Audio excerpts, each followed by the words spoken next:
Hi, I'm Dale, the Fortunate Picker. This is the second video in my series of past sales, which covers the past 5 years before I started making videos. I had a lot of surprises and a lot of profits. I learned a lot, and I had a lot of fun. So I think you're really going to enjoy some of the things I'm about to show you. Let's take a look.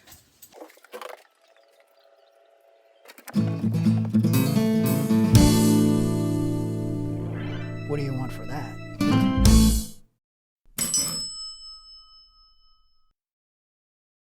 So first up, we have this Korg digital delay.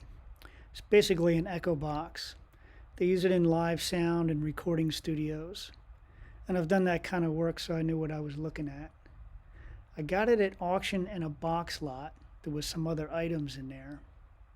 And what I've found is if you buy stereo equipment at an auction, it almost never works.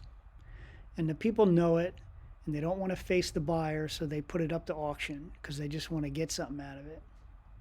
But with the recording equipment, it's a different situation. I think the people who put it up for auction don't exactly know what to do with or how to find a buyer. And I find that almost all the time it works. So this came in a box lot. I prorated the cost at $5.75. That's what it cost me. It sold in 39 days for $259.99. Next up, this is a Pen Power World Card Pro. I found this in a box lot at auction. I looked it up and saw the value, but I really didn't know what it was or what it did until I got it home and did some research. It's a scanner for the business cards that you collect. It converts it to text and then keeps it in a database of all your contacts. But it looked like it hadn't never been used. It was still wrapped, and it had the receipt with it. And so I prorated the cost of this at $4, and it took a little while, but it sold in 204 days for $90. Very nice profit. Now here's something that most people would pass by. This is off Mosquito lamp refills, and there is a market for these. They definitely sell. And I found these at a thrift store, all in a box, all together for one lot. It was 50 cents for the whole lot. So I toyed with the idea of doing a multiple listing where the buyer could select how many they wanted to purchase, but the boxes were in different conditions. They weren't all the same. So I didn't feel comfortable with that. So I just let them all go in one lot, and they sold for $40. You can't complain about that. Okay, now this is a Louis Vuitton dog collar. This is a designer dog collar. And this picture isn't from my listing. I actually couldn't find my listing on WorthPoint anymore. It was too many years ago.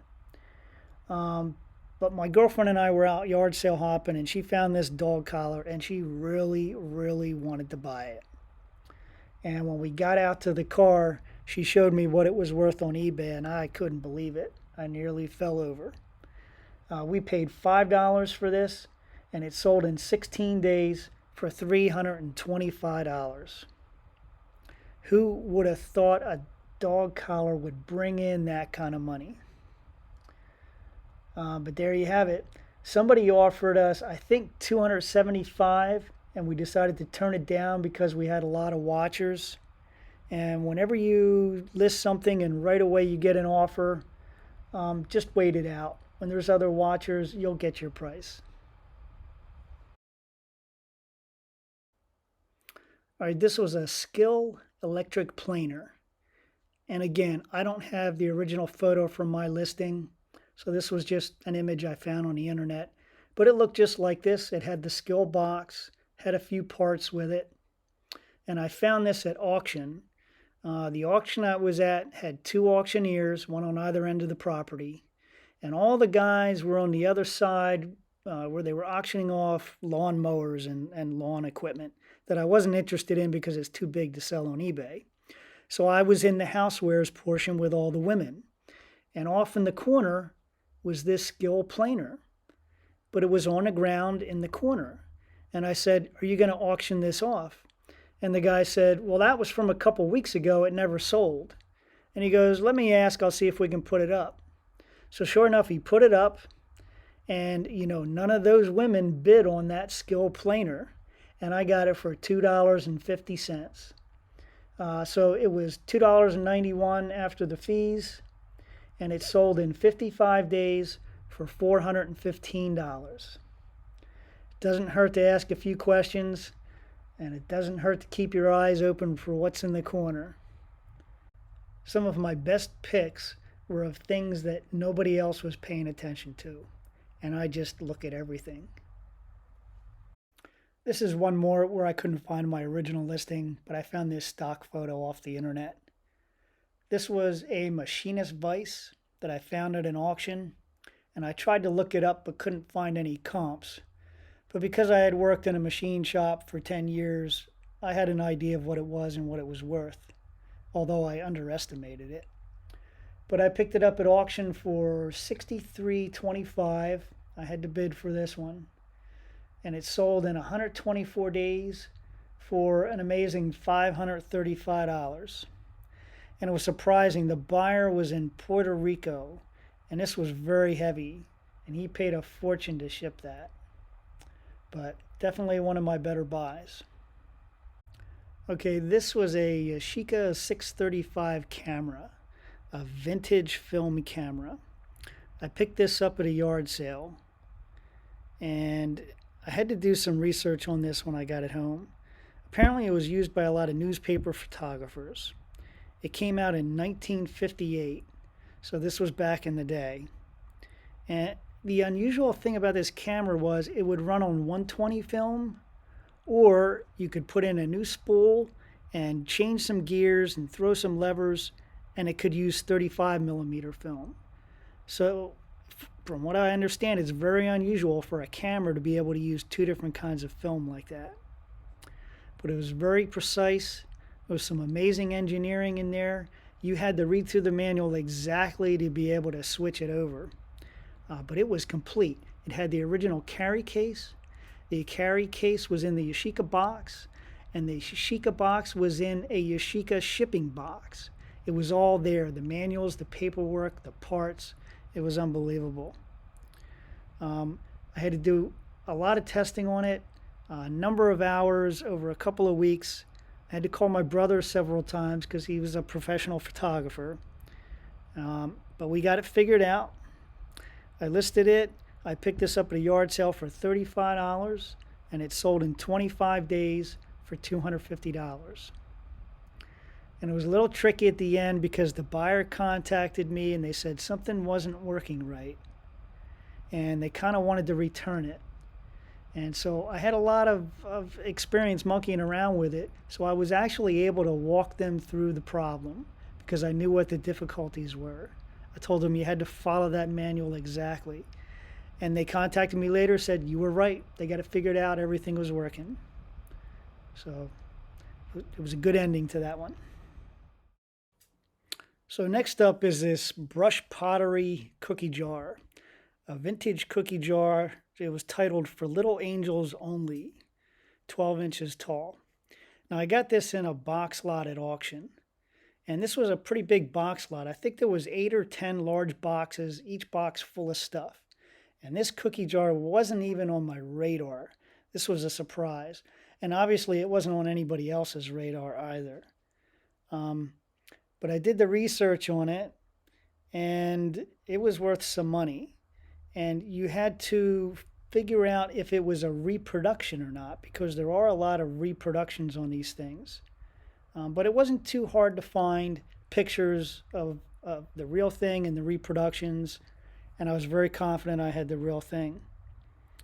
So out of the box lot, I prorated the cost for this at $6.87, and it sold in 22 days for $250. I was very careful packaging this thing up.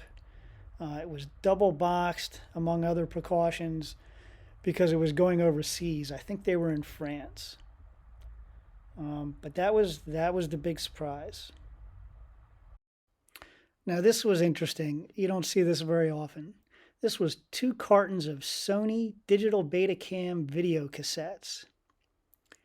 Now, I got this pretty cheap because nobody else knew what it was. But back in the day when they first came out with VCRs, there was a competition between BetaCam and VHS, and VHS won, even though BetaCam was the superior format. But there are guys out there who still have these old machines, and it's difficult to find tapes for them. And so here were 2 cartons showed up at auction. There was 10 tapes in each carton, so there was 20 tapes altogether. So I picked these up at auction for $5.75, and they were listed for 673 days. I originally had them listed at $80. I marked them down to $70, and then finally marked them down to $60 or $59.99, and they finally sold. But if you find old rare tapes like this, they don't make these anymore, I don't think. And so it wasn't too bad. It was a good profit. So this is a set of vintage Yale and Town ornate cast iron doorknobs. I saw a similar pair of these a couple of months before at an auction, and I bid on them and won them. But when I got to the box, they were gone. Sometimes they play dirty in the box lots and they move stuff around. They were nowhere to be found. So when I found these, I thought they were similar. I figured they were worth about $80. So I got into a little bidding war with another guy, but I won them for $30. Well, when I got them home, I did a couple of hours of research and just couldn't find anything. So I was about to just list them for $80 and be done with it. I decided to give it one more try, and I finally came across something.